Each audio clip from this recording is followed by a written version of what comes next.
Welcome back, dear viewers. You're still watching The Breakfast Show live on Nile TV International. It's now time for our first topic of discussion for today, and we're going to be talking about the ramifications of the visit for the Vice President of the European Bank for Reconstruction and Development to Egypt and his meeting with the high-ranking Egyptian officials, on top of whom is Prime Minister Dr. Mustafa Madbouli.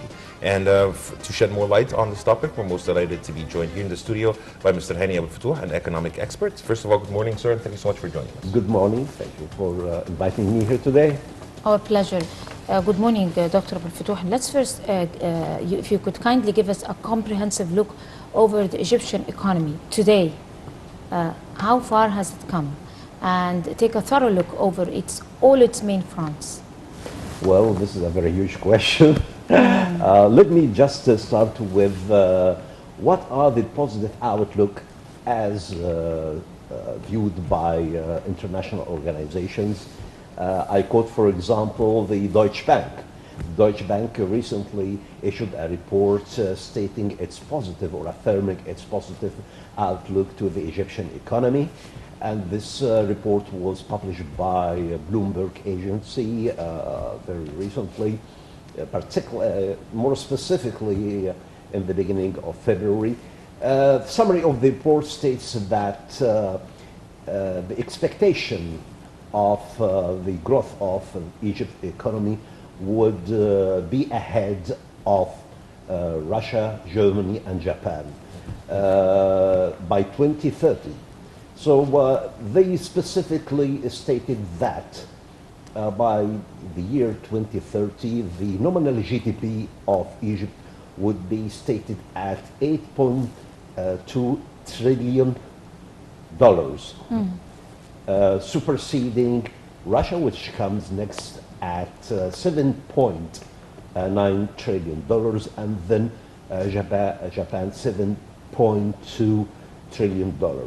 So all these positive indicators gives us a very optimistic view on the positive outlook of Egypt. It's an indication that the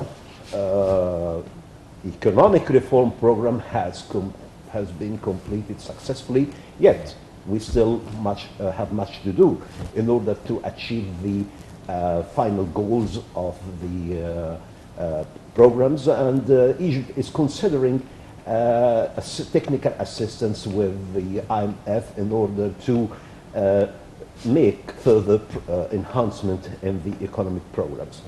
So if we compare now the GDP of Egypt, which stands at $74 billion, so it's a huge jump between what Deutsche Bank expects or predicts that Egypt economy, the GDP would be a huge size. It stands at as the seventh biggest economies in the world, superseding or suppressing Germany, Russia, and Japan. Also, Mr. Abou-El-Fotouh, if you can tell us about the government's efforts to further boost the investment system in Egypt. Well, let's take it from the start. The start is the economic reform program in November year 2016, which completed successfully. This reform program, arranged with the IMF, included several measures to introduce very severe and basic reforms in the Egyptian economy, including several measures. Mainly the biggest or the most important to the outer world was the flotation of the pound and creating a single foreign exchange market. And this has yielded, as we see today, the exchange rate of the US dollars against the pound is declining. Okay, the dollars lost 4 pounds in 4 years. The efforts not only with the economic reform program, but with renovating the infrastructure of the country. We see more infrastructure projects in terms of roads, bridges, power plants, seaports, airports, and as well as the legislative changes and introduction of a new investment law, which tackled the obstacles that local and foreign investors encountered in the past. Right. Of course, now the door is widely open for foreign investment and even direct investment and domestic investment in Egypt. Talk to us about the different opportunities that could be laid on the table for type of investments in Egypt as we are speaking of that hike or that progress in the economic environment. Quite frankly, Egypt has done a lot in terms of renovating its infrastructure and did many positive initiatives in order to attract foreign direct investment. But as most critics say, the volume of foreign direct investment has declined internationally, globally, and also in Egypt. Although Egypt stands at the front of on top of the FDI recipient in Africa, but I see that the efforts and initiatives taken by the government doesn't match with the expectations. Egypt had higher expectations for attracting foreign investment, yet this hasn't happened yet. There are opportunities, of course, there are reasonable opportunities, but more initiatives has to be exerted by the government in order to see what stops foreign investment, foreign direct investment from coming to Egypt. Is it the laws need to be changed, more reforms in the taxation system? What is needed to be done more in order to attract the opportunities? We have logistic areas, we have good telecommunications and road and bridges. So what else needs to be done? This is a common effort, a joint effort by the government and other agencies in Egypt in order to explore that and put plans to tackle the major issues and attract FDIs. Yes, allow us, sir, to go for a short break, and dear viewers, short break, and we'll be back to resume the breakfast show live only on Nile TV International.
Welcome back, dear viewers. You're still watching The Breakfast Show live on Nile TV International and continuing our discussion about the Egyptian economy and its progress in light of the visit of the Vice President of the European Bank for Reconstruction and Development.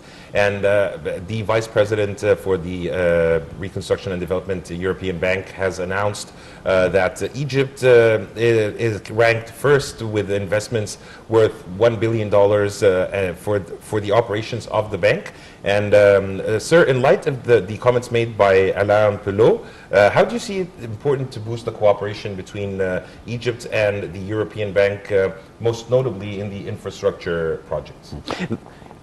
In fact, this is a very good question, but let me start with explaining to dear viewers what is the EBRD and its effort and cooperation with Egypt. Egypt is among 56 member countries which are shareholders of the EBRD. Since 1992, Egypt participated with the EBRD shareholders along with the European Union and the European Investment Bank.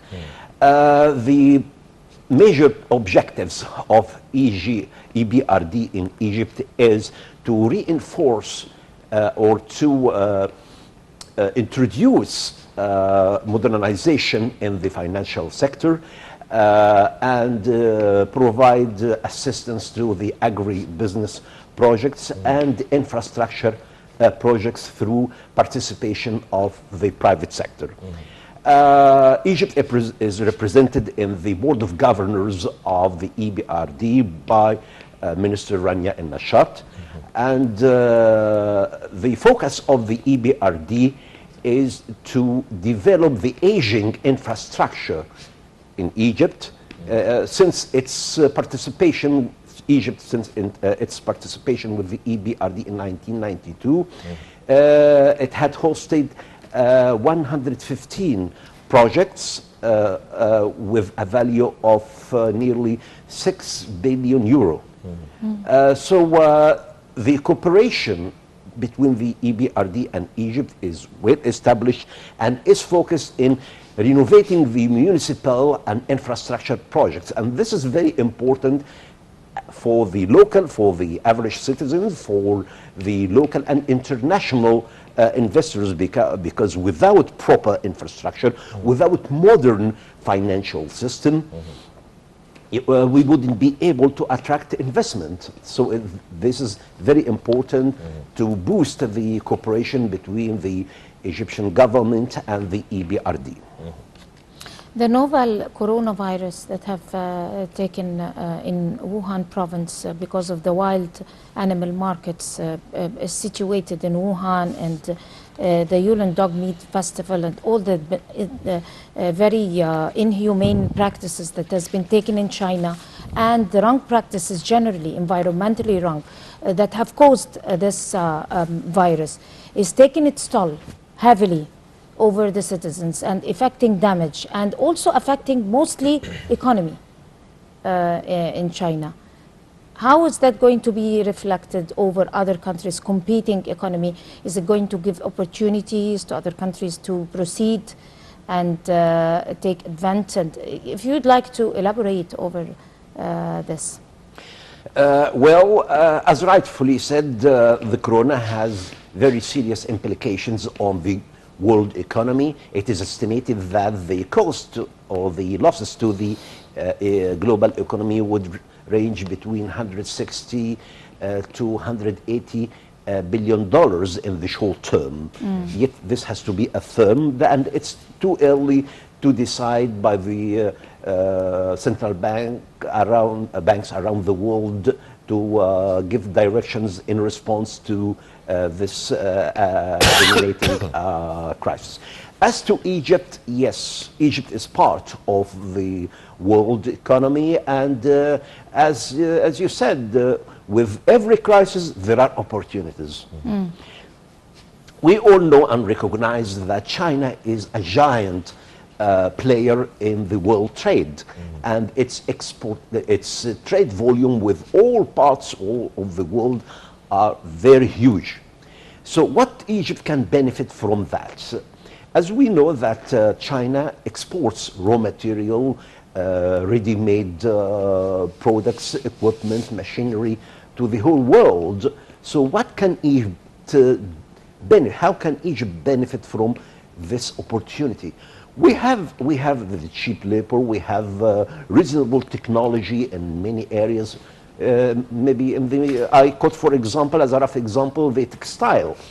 We can take part and replace and try in a challenging way to see which countries which were importing from China, like in Africa, for example, or in the other countries in the Middle East, if they were importing ready-made clothing. So we can do our homework and export to these countries. But there are challenges here. First is the quality. Okay, there should be a quality control in order to maintain the standards that the Chinese products were maintaining in other markets. Second challenge is the cost. Okay, China had subsidies to exporters, and that explains why their products are relatively cheap. We need here to give consideration to this factor if we need to penetrate these markets and replace China, even temporarily, when nobody knows how and when this crisis would end. But we should consider the quality control, the cost and the price of the products in these markets. So of course we can do that, but it is not easy. It needs much consideration in order to tackle the exports issues. Also, sir, the European Bank for Reconstruction and Development had expected that the value of the Egyptian pound will continue to increase against the US dollar till the end of this year. Why do you think so? And what would be, if happen, what do you think would be the implications of this on the Egyptian economy? Well, I will refer back to Deutsche Bank report, because Deutsche Bank report stated very precisely that it predicts its expectations that the exchange rate of the US dollar against pound would go in the range of 15.5 for the first half of the year. Then by end of 2020, the dollar will decline and will be traded at 15 pounds. There are different views and different expectations about the exchange rate of against the pound, but they don't vary much.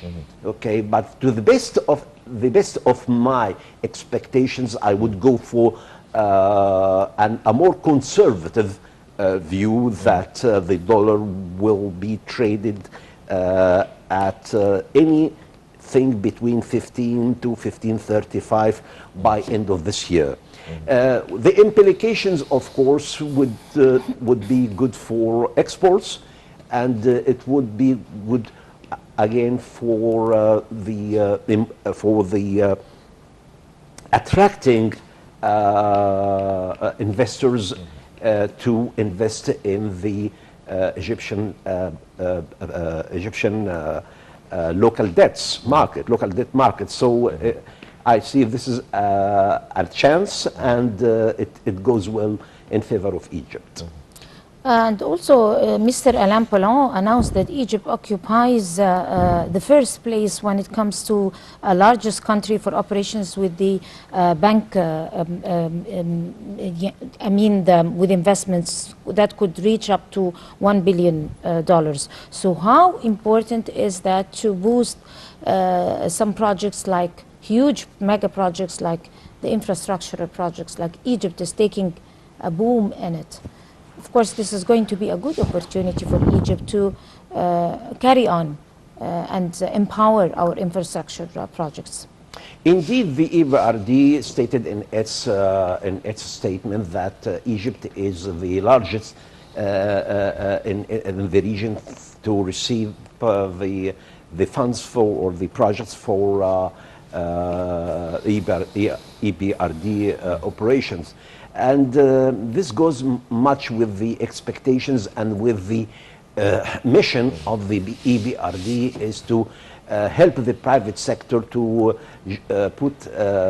to invest in the projects here in Egypt.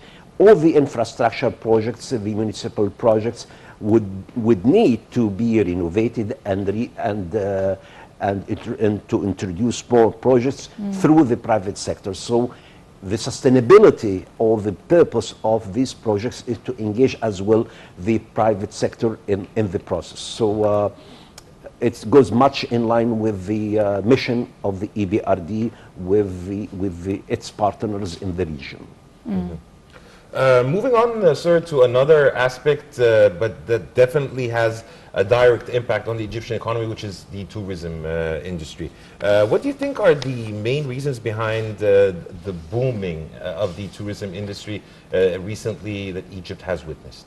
There are several drivers which helped Egypt tourism to restore its position, which declined over the years, particularly after year 2011 and the years after. This was a very bad era in the Egyptian history.